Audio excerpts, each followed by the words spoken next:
예, 오늘 1월 21일 우리 새벽에 다양과 독들께 예수님의 이름으로 문안 드립니다. 오늘도 예수님 안에서 좋은 날입니다. 오늘도 예수님과 함께 동행하는 복을 누리는 하루가 되시기를 바라겠습니다. 자, 함께 오늘 우리가 나눌 말씀은 요한복음 6장 41절부터 59절까지 말씀이 되겠습니다. 예수님께서 자신이 하늘에서 내려온 떡이라고 말씀하시는 내용에 대해서 계속되는 도전과 응전들이 오늘 기록되고 있습니다.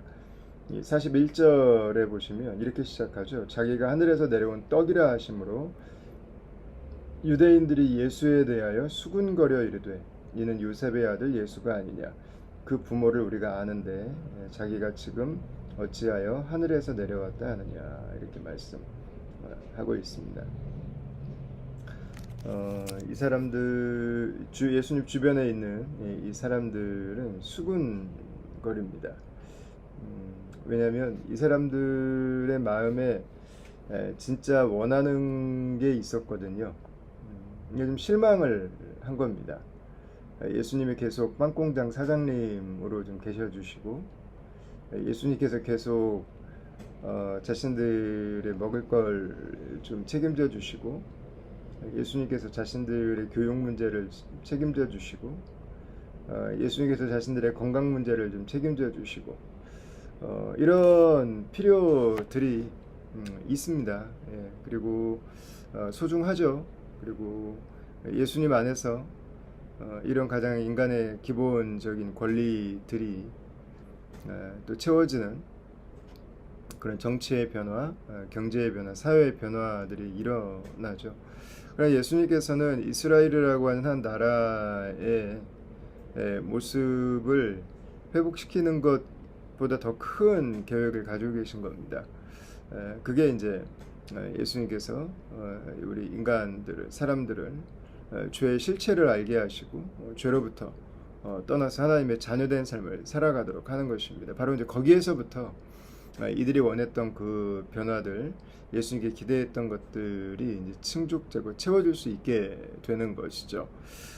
어떻게 보면 이들은 예수님께 나오는 것을 기대했던 것 같습니다.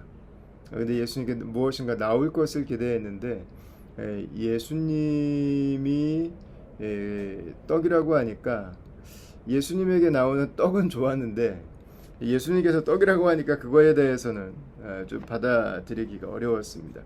그냥 받아들이기 어려운 것으로 끝나지 않고요. 받아들이지 않을 논리를 만듭니다. 그게 이제 42절이죠. 이래도 얘는 요셉의 아들 예수가 아니냐. 갑자기 예수님의 부모를 언급하고 예수님보다 자신들이 더 우위에 있다고 하는 거. 그 당시로서는 이제 나이가 이제 크겠죠. 부모도 알고 나이로도 그렇고 사회 경험으로도 그렇고 우리가 더 위에 있는데 지금 어떻게 자신을 하늘로부터 온 떡이라고 말하는가 이렇게 이야기를 합니다. 받아들일 수 없는 거죠. 예수님께서 그렇게 말씀을 직접 하고 계심에도 불구하고 그 사실을 받아들이지 못합니다. 그래서 43절부터 보면 그 예수님께서 인정하세요. 우리가 다 듣는다고 믿지 않는다는 것입니다. 그래서 우리의 믿음도 은사라고 하는 걸 기억해야 될 필요가 있습니다. 듣는다고 다 믿지 않습니다. 알게 됐다고 다 믿지 않습니다. 믿음 자체도 은사입니다. 믿음 자체도 은사. 우리 그 구원의 서정에 보면 이제 믿음을 이제 하나님의 선물로 우리가 받아들이게 되는데 내가 믿는 거지 무슨 선물이야. 그런데 하나님께서 그 믿음을 주셔야 된다는 겁니다. 우리 마음을 열어주셔야 된다는 겁니다. 결국에는 이걸 고백하게 되는 것 같아요. 결국에는 하나님께서 나에게 이 믿음을 주시지 않았다면 내가 믿을 수 있을까를 생각하는 순간들이 여러분 계속 있지 않습니까? 믿음은 은사, 믿음은 선물이죠. 예수님께서 이렇게 말씀하셨어요. 수군거리지 말아라. 나를 보내신 아버지께서 이끌지 아니하시면 아무도 내게 올 수 없으니 오는 그를 내가 마지막 날에 다시 살리리라 이렇게 말씀하셨습니다. 이제 그러면서 이사야 선지자의 글을 인용하고 있죠. 다 하나님의 가르침을 받는데 아버지께 듣고 배운 사람마다 내게로 오느니라 이렇게 말씀하고 있습니다. 그러니까 누구나 다 말씀을 듣는다고 그것을 깨닫고 그 심령이 변화되고 새로워지는 것이 아니고 하나님께서 그 마음을 열어주셔서 하나님 말씀 앞으로 예수님께로 나아간 사람만 믿음을 갖게 된다고 하는 것입니다. 자, 이제 47절 말씀부터 이제 보시면 그리고 예수님께서 그들이 기대했던 모세 시대 생명의 떡과 하늘에서 오신 생명의 떡이신 예수님을 비교해서 이야기합니다. 모세 시대 생명의 떡은 기적 같은 일이죠. 뭔가 더 멋있는 것 같습니다. 대단합니다. 맨 하늘에서 만나가 내립니다. 근데 결론은 그걸 먹어도 죽습니다. 그걸 먹어도 다 이 땅에서 영생하지 않았습니다. 그런데 나는 51절이죠.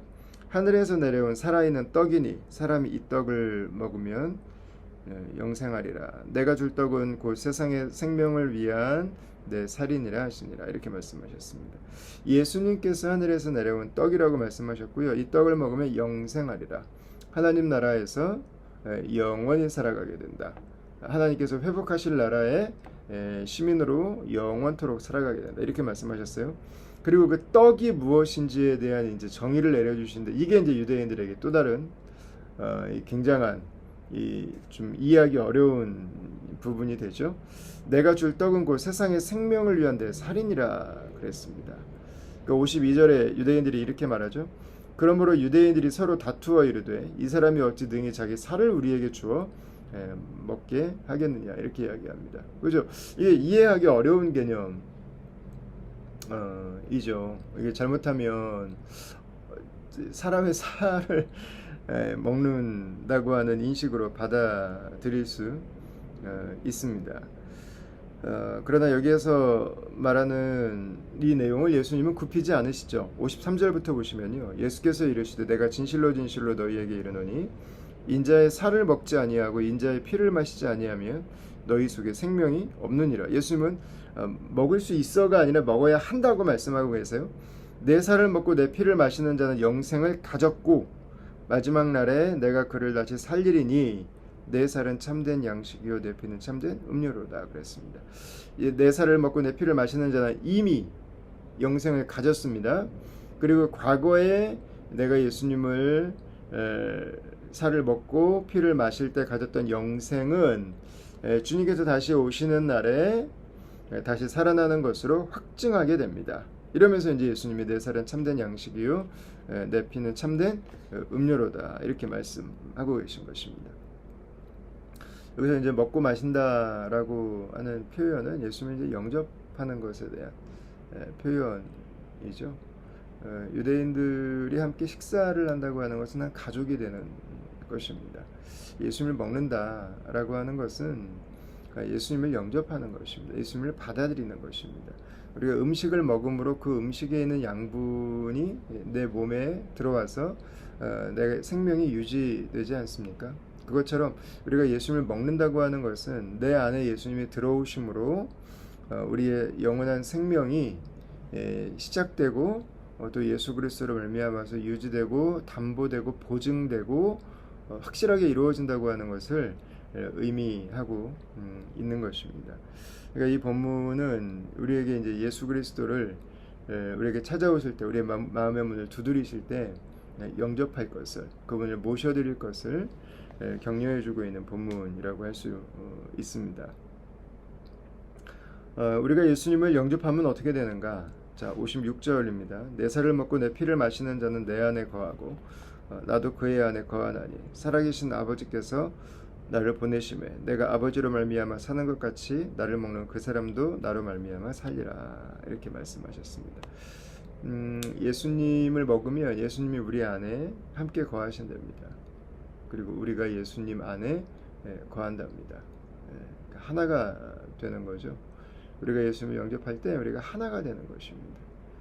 예수님과 내가 분리된 존재가 아니고 내 안에 예수님께서 계시고 예수님께서 내 안에 계시는 그리고 내가 예수님 안에 거하는 그 삶을 살아가게 된다고 하는 거죠. 그게 이제 오늘날 우리가 그리스도와 이제 연합된 모습을 말하는 것입니다. 이게 사도 바울이 그리스도 안에 주 안에라고 이제 표현하는 것들이 바로 이것을 의미하는 것입니다. 그러면서 이제 마지막으로 다시 한번 말씀하시죠. 이것은 하늘에서 내려온 떡이니 먹으라는 거죠.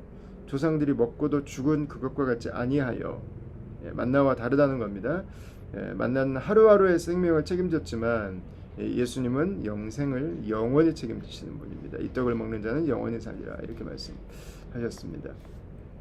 오늘 이 영상을 보시는 분들마다 이 예수님을 영접하게 되는 여러분 그 의미가 있게 되기를 바랍니다.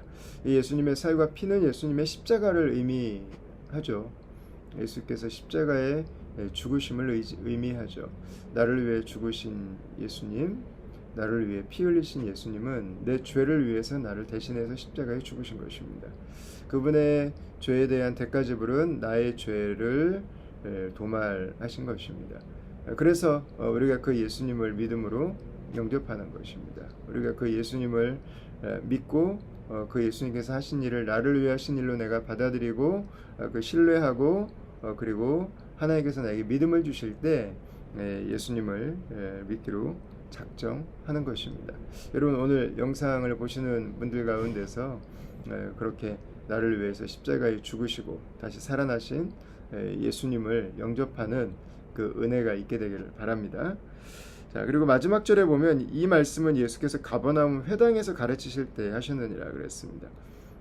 이제 회당에서 예수님이 어떤 방식으로 가르치셨는지가 나오는데 저는 이 말씀을 보면 유대인들의 그 티칭 방식이 참 훌륭한 것 같아요.